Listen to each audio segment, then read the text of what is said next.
سلام و درود خدمت همه شما عزیزان. امید که جور و صحت و سلامت باشید.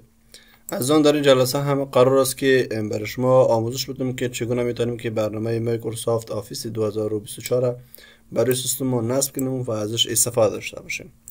قبل از اینکه ما بیایم او را نصب داشته باشیم ازش استفاده کنیم، باید او را دانلود کنیم. از قسمت گوگل کروم را باز میکنیم، از قسمت اینجا میتونیم نوشته کنیم که خیلی ساده دانلود آفیس 2024 نوشته میکنیم.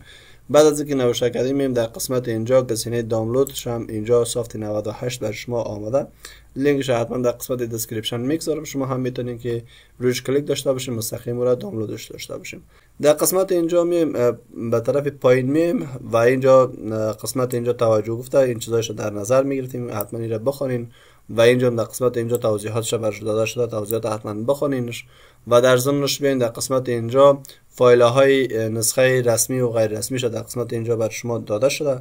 فایل های در قسمت هم رسمی چی است و غیر رسمی چی است، حتما در قسمتی که خواندین تمام گزینه هاش در قسمت اینجا وجود داره. و در ضمن شما میتونین که آموزش و نصب فایل سازی شده اینجا ببینین و هر نسخه‌اش خواسته باشین و نسخه‌ای که قابلیت هایی که برای شما میته بر شما در قسمت اینجا کدام قابلیت ها رو داده شده برای شما در اینجا میته، این را گفته در اینجا بر شما و همچنان سیستمی مورد نیازش. البته یک نکته رو به یاد داشته باشین، زمانی که شما میخواین که برای سیستمتون نصب کنین آفیس 2024 به بالا را یا آفیس 2022 یا 2021 یا 2019 حتما برای سیستمتون شما ویندوز 11 یا 10 داشته باشین. اگر شما 11 یا 10 نداشته باشین، مثلا 7 داشته باشین، سپورت نمیکنه، ناحق وقتتون ضایع نداشته باشینش. اگر شما برای سیستمتون ویندوز 7 دارین میتونید که شما از آفیس 2013 استفاده کنین، اما به هیچ عنوان برای شما توصیه نمیکنم که از آفیس 2016 استفاده کنین، چون که 2016 مشکلات خودمی داشته باشه و باعث میشه که زمانی که شما اکسل کار میکنین یا برنامه را کار میکنین که همو هنگ کردنش یا جام کردن کارتون اونمو فایل که ما شما نصب میکنیم از آفیس 2016 با همین مشکل مواجه هستن. پس شما میتونید که در قسمت اینجا سیستم مورد نیاز شده اینجا ببینید که آفیستان ویندوز 10 یا 11.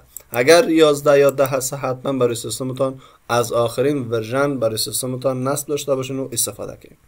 قسمت اینجا نظریات و میتونید که شما در باره از که سوالات و نظریاتی که در مورد ازش شده حتما ببینیدش. قسمت لیست دانلود کلیک میکنیم و میایم از بخش اینجا من این نسخه‌ش میخوام دانلود داشته باشم، هم 32 بیتی و هم 64 بیتی را حتما من در کانال تلگرام میگذارم، هر دوش شما میتونید که برای سیستمتون داشته باشیم. قبل از او باید ما بدانیم که ویندوز ما شما یا اپراتینگ سیستم ما شما که فعلا ما برای سیستم اون داریم کدام نوع ساپورت میکنه، میتونه که 32 بیت ساپورت داشته باشه یا 64 بیت. میتونه در قسمت اینجا رو خیلی ساده راست کلیک داشته باشیم روی فایلی که در قسمت یا آیکن کامپیوتر شما که در صفحتان هست راست کلیک داشته باشین، گزینه پراپرتیز کلیک داشته باشین و این قسمت برای شما نشان میده که سیستمتان 32 بیتی یا 64 بیتی هست.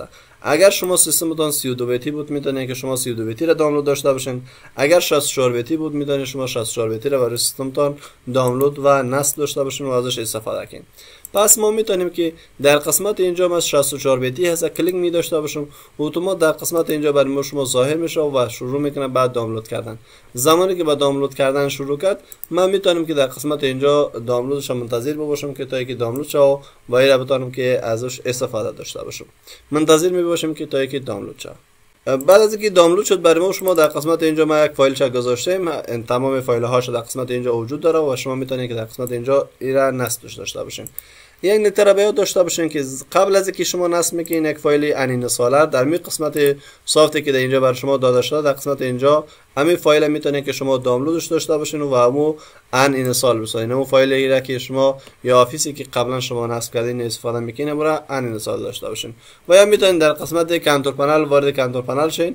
بعد از اینکه وارد کنترل پنل شیم قسمت پروگرام ان فیوچر که در قسمت اینجا وجود داره میتونید که وارد ازش شین و بعدش هم آفیسی که در قسمت اینجا ما آفیس 2019 فعلا با کمتر من اصلا راست کلیک میکنم و گزینه ان اینستال کلیک میکنم و گزینه یس کلیک میکنم و گزینه ان اینستال کلیک میکنم و این فایل مکمل از روی سیستم حذف میشه و اینا میتونم که اینا انیسال بسازم و او را جا گفتنی این برنامه هم بسازم. چند لحظه صبر میکنیم که تا اینکه تمام شه و دوباره بتونیم که فایلی که دیگه دارم در قسمت هم نصبش داشته باشم. خب میبینید که برای ما شما در اینجا تمام شد و این پیامش هم ما کلوز میکنیم. حالا میتونیم در قسمت فایل ما بریم که فایلایی که ما دانلود کردیم در قسمت اینجا. همین آفیسی که در قسمت اینجا ما 64 بیت که در قسمت اینجا وجود داره 64 بیتی ما روش راست کلیک میکنیم و گزله فایل اکسترکت فایل میگم. به این صورت برای شما این فایلش می داشته باشین اکسترکتش میکنه. در صورتی که شما اکسترکت گفتین در قسمت اینجا بر شما از شما پاسورد طلب کنه، مثلا میخوام اینجا اکسترکت داشته باشمش، اینجا پاسورد طلب کرد، شما میتونید که سافت 98 در اینجا سافت 98.ir را در قسمت هم داشته باشین برای شما پاسوردش می داشته باشه. یا میتونید دبل کلیکین در قسمت اینجا سافت 98.ir در قسمت اینجا میتونید کاپی داشته باشینش و بعد میخواید که اکسترکت داشته باشین میتونید نصبش داشته باشین. اینجا بر شما فایل تا میتونید که ایرا کپی داشته باشین و اورا اکسترکت داشته باشین. زمانی که شما اکسترکت کردین یک نکته را به یاد داشته باشین که آیزو را به کامپیوترتون حتما نصب داشته باشین. آیزو را هم شما میتونید که در قسمت اینجا بیاین نوشته کنین که دانلود آیزو، مثلا آیزو مثلا در قسمت اینجا کلیک میکنیمش. آیزو رو هم در قسمت اینجا میتونیم که در قسمت اینجا داشته باشیم و از اینجا نیز دانلودش داشته باشیم. اینجا فایلش هست، فایلش میتونه که خیلی حجم کمی داره، یعنی 10 MB هست، میتونید شما این رو هم دانلود داشته باشین و فورا بر روی سیستمتون نصب داشته باشین.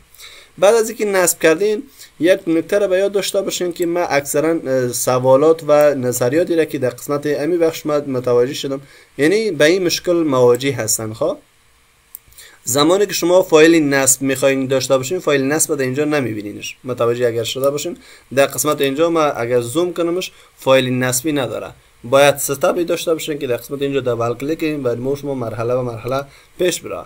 اکثرا ما ویدیوها و آموزش هایی را که در یوتیوب هم دنبال کردم به همین صورت، به صورت ستاپش هست یا همو اپلیکیشنش هست که دبل کلیک میکرد مرحله به مرحله نصبش تایید میداد. اما در این حالتی هست که برای شما در قسمت اینجا فایل نصبی نداده. میتونید شما روی از می آفیسی که در قسمت اینجا آیزو که بر شما داده شده روش راست کلیک داشته باشین، روی گزینه ماونت که در قسمت اینجا هست کلیک داشته باشینش، برای شما در قسمت اینجا ظاهر میسازه، یعنی می فایل ستاپ بشه اینجا ظاهر میسازه. اگر شما ستاپ آیزو را داشته باشین و برای سیستمتون داشته باشینش، روش راست کلیک میکنین، روش راست کلیک میکنین، گزینه داریم به نام پراپرتیز داریم، گزینه داریم به نام چینج فایل داریم و اینجا اگر آیزو بود میتونید شما ویندوز اکسپلورر انتخابش داشته باشین. اگر آیزو بود بین این فایل اکسپلورر انتخاب داشته باشین، گزینه اوکی را کلیک داشته باشین. ببین اگر من آیزو داشته باشمش به این صورت برای ما شما نشان میده، پس این برای ما شما راه حلش نیست. میتونید شما راست کلیک داشته باشین، گزینه پراپرتیز داشته باشین و گزینه چینج کلیک داشته باشین و فایل اکسپلورر و یا ویندوز اکسپلورر انتخابش داشته باشین و گزینه اوکی را کلیک داشته باشین. بعد راست کلیک کنین و گزینه ماونت کلیک داشته باشین، این صفحه بر شما باز میشه. گزینه ستاپی که در قسمت اینجا هست دبل کلیک داشته باشین و روی گزینه یس کلیک کنین، این صفحه بر شما باز میشه. زمانی که صفحه CMD بر شما باز میگه که در قسمت اینجا و اینستال آل، یعنی پروداکت که ویندوز است و ورد است، اکسل است، پاورپوینت است، اکسس است، اوتلوک و گزینه هایی که در قسمت اینجا هست. میخوای که به این صورت دانلود داشته باشیم یا میخوای که تنهایی، من تنها ورد میخوام، تنها اکسل میخوام، تنها و پاورپوینت و یا تنها بخشی را که شما خواسته باشین میتونیم که از این بخش انتخاب داشته باشیم. ما برای از اینکه میخوام تمام از ها نصب شه برای سیستم، ما از کیبوردمون حتما زبانش فارسی انگلیسی داشته باشیم، بعدش هم بین در قسمت اینجا یک کلیک داشته باشینش و شروع میکنه به نصب کردن فایلتان. این مرحله آغاز نصب اپلیکیشنتان هست. اگر شما آفیسی قبلا داشته باشین این پنجره بر شما ظاهر نمیشه، میگه که کانات اینستالید. و اگر شما مثلا ستاپ آیزو را هم داشته باشین به این صورت بر شما اجرا نمیکنه.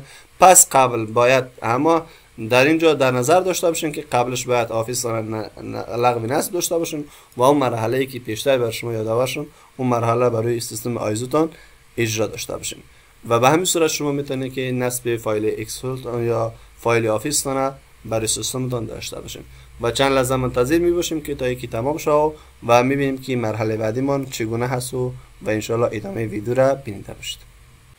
خب حالا میبینیم که به این صورت برای ما شما مکمل دانلود شد و تکمیل شد کارش و میریم این را کلوز می داشته باشیم و میریم بخش مایکروسافت ورد یا هر برنامه را که لازم داریم ما برای سیستمون باز میکنیم. به این صورت برای ما شما میاد. بعد از اینکه هم در قسمت اینجا کلیک داشته باشیم میتونیم که در قسمت اینجا ببینیم که ایره هم اوکی میگیمش و میبینیم که فایلمان و قسمت اینجا هم میتونیم که اکانت بریم و ایره ببینیم که آفیس 2000 چند است 2024.